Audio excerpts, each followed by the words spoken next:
ఈరోజు కూటమి ప్రభుత్వంలో ఏ ఒక్క ఎమ్మెల్యేమైనా లిక్కర్ మీదకి సంబంధించిన కేసులు పెట్టినారా?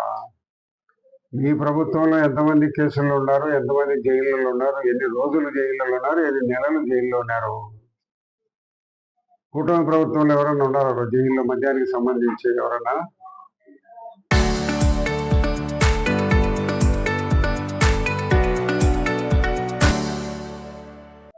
ఇప్పుడు ఒక 30-40 మంది మీ జగన్మోహన్ రెడ్డి గవర్నమెంట్ లో ప్రముఖ నాయకులందరూ కేసుల్లో ఉన్నారు. చెవిరెడ్డి భాస్కర్ రెడ్డి కానీ, లేదా ఈ ధనంజయ రెడ్డి కానీ ఇంకా కేసుల్లో ఉన్నారు.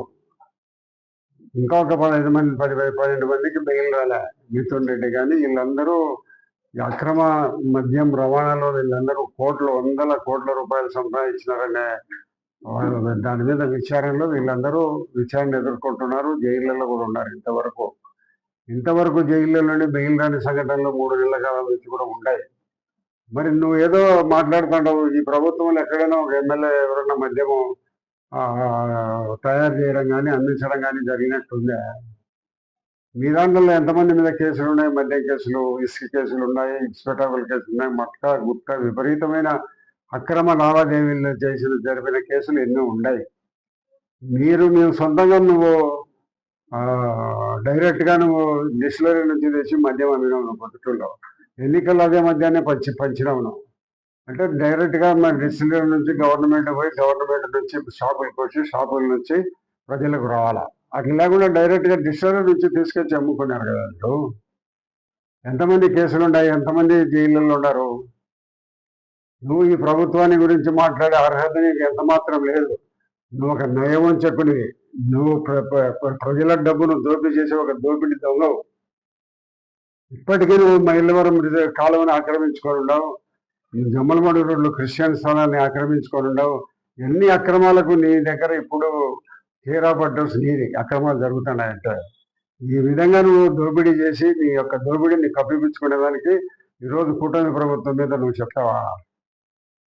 మాట్లాడేదానికి నీకు అర్హత ఉంది? కూటమి ప్రభుత్వం ఎవరి మీద ఏలైతే చెప్పేదానికి.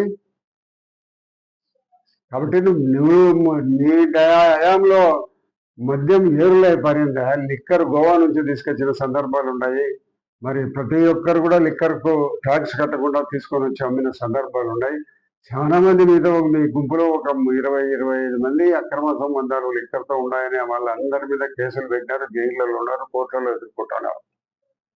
కాబట్టి నువ్వు ఏదో నంగనాచి మాదిరి, ఏదో నువ్వు సత్యుడి మాదిరి మాట్లాడుతుంటావే, నవ్వుకుంటారు ప్రజలు. నువ్వు ఎప్పుడైనా చూసుకో, ఈ కూటమి ప్రభుత్వం ఎక్కడైనా ఈరోజు కూడా కొంతమంది ఎమ్మెల్యేలు ఏదో చిన్న చిన్న తప్పులు చేస్తా అంటే మా ముఖ్యమంత్రి గారు వాళ్ళను దండించడం జరిగింది. ప్రతి మీటింగ్లో హెచ్చరిస్తూ ఉంటాడు ఎక్కడ ఎలాంటి పొరపాట్లు చేయకూడదని.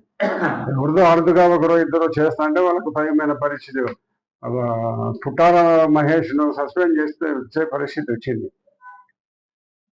ఏ కార్యక్రమాలలో పాల్గొనకూడదని చెప్పినారు. మీరు ఎప్పుడైనా అటువంటి పరిస్థితి కలుగజేసినారా మీ ప్రభుత్వంలో? నువ్వు జగన్మోహన్ రెడ్డి గారు ఈరోజు అన్ని ప్రాంతాలలో పోయేటప్పుడు విచ్చలవిడిగా దౌర్జన్యాలు జరుగుతున్నాయి, మనుషులు చనిపోతూ ఉన్నారు. ఎక్కడంటే అక్కడ ఏదో రఫా అని త్యాగలు వేయడము, వేవులు వేయడము, కార్లు అడ్డంగా పెట్టడము ప్రజాస్వామ్య పద్ధతులు అవన్నీ.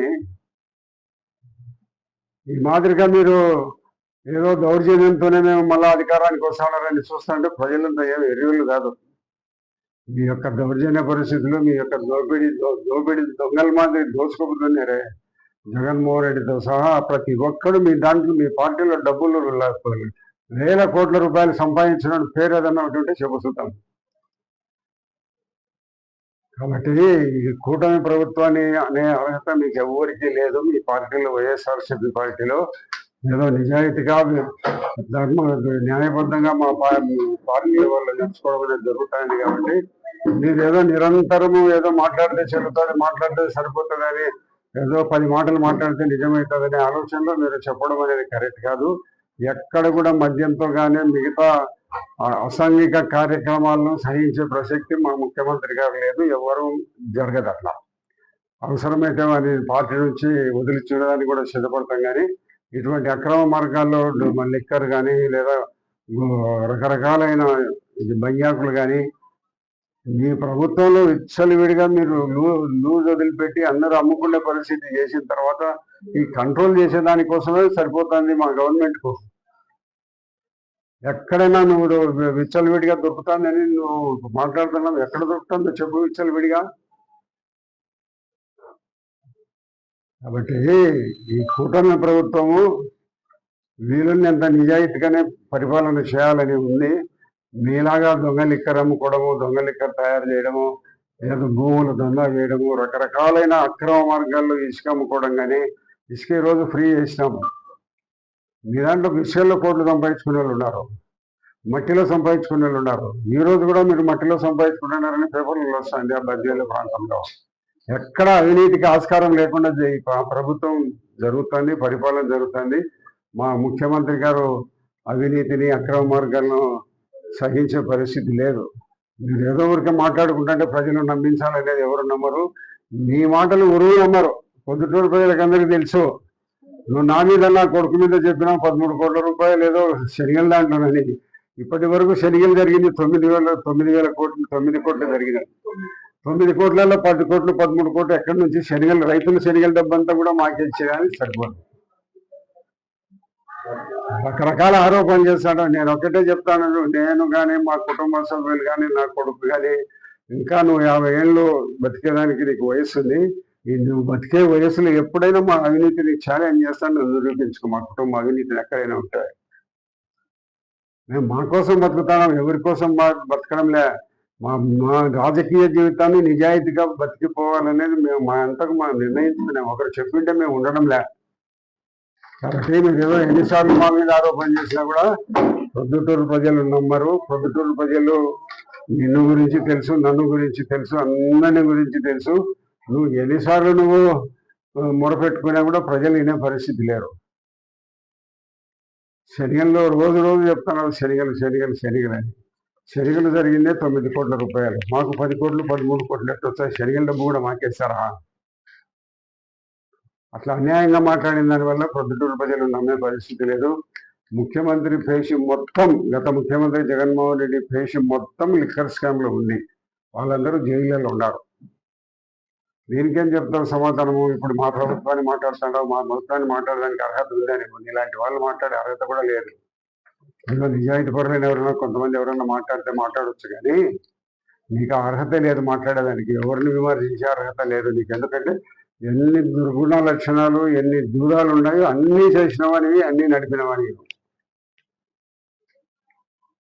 కాబట్టి కూటమి ప్రభుత్వాన్ని విమర్శించే అర్హత నీకు లేదు. నువ్వు ఈ పొద్దుటూరు, నన్ను గురించి పొద్దుటూరులో కాదు రాష్ట్రంలో అడుగుపో. ఆంధ్రప్రదేశ్ రాష్ట్రంలోనూ, సమైక్య ఆంధ్రప్రదేశ్ రాష్ట్రంలోనూ అడుగుపో. నన్ను గురించి ఏం చెప్తారో? నువ్వు ఊరికి చెప్తాను కానీ ఏమైతే పొద్దుటూరు ప్రజలు నమ్ముతారా? 2 రాష్ట్రాలను అడుగుపోయా, నన్ను గురించి చెప్తారు. నేను లెక్క ఏదైనా స్కామ్లో పాల్పడేవా నిజాయితీ పడినాన్ని. కాబట్టి నువ్వు ఎన్నిసార్లు ఎన్ని అబద్ధాలు మా మీద, ఎన్ని 100 కోట్లు సంపాదించినామని కూడా ప్రజలు నమ్మే పరిస్థితి లేరు. అటువంటి పరిస్థితి మాకు అవసరం లే. మేము దిగజారి చెయ్యి కిందికి పెట్టి బతకాల్సిన పని మాకు లేదు. ఉన్నంతలోనే జీవించి బతుకుతామంటే.